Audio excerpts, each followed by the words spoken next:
شروع کرتا ہوں اللہ تعالیٰ کے نام سے جو بڑا مہربان اور نہایت رحم فرمانے والا ہے۔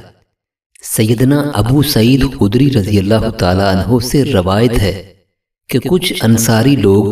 نبی کریم صلی اللہ علیہ وآلہ وسلم کے پاس آئے اور انہوں نے آپ صلی اللہ علیہ وآلہ وسلم سے سوال کیا اور آپ صلی اللہ علیہ وآلہ وسلم نے انہیں عطا فرما دیا۔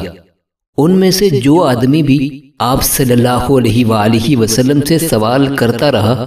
آپ صلی اللہ علیہ وآلہ وسلم اسے وہ چیز دیتے رہے یہاں تک کہ آپ صلی اللہ علیہ وآلہ وسلم کے پاس جو کچھ تھا وہ ختم ہو گیا۔ تو آپ نے فرمایا، ہمارے پاس جو مال بھی ہوگا ہم اس کو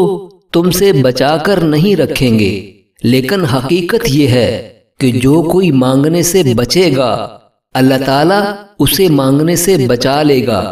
جو لوگوں سے استغنا کا اظہار کرے گا اللہ تعالیٰ اسے مستغنی کر دے گا، اور جو صبر کو اپنائے گا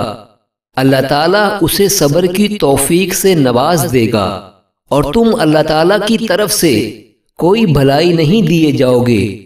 جو صبر سے بڑی وسعت والی ہو۔ حضرت انس رضی اللہ تعالیٰ عنہ سے روایت ہے کہ آپ صلی اللہ علیہ وآلہ وسلم نے فرمایا، جس شخص نے لا الہ الا اللہ کہہ لیا اور اس کے دل میں جوں کے برابر بھی ایمان ہے تو وہ ایک نہ ایک دن دوزخ سے ضرور نکلے گا، اور دوزخ سے وہ شخص بھی ضرور نکلے گا جس نے کلمہ پڑھا اور اس کے دل میں گندم کے دانہ کے برابر خیر ہے، اور دوزخ سے وہ بھی نکلے گا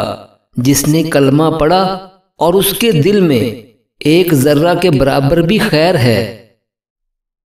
معزز ناظرین، اللہ تعالی ہم سب کو نبی رحمت صلی اللہ علیہ وآلہ وسلم کی ان احادیث مبارکہ پہ عمل کرنے کی توفیق عطا فرمائے، آمین۔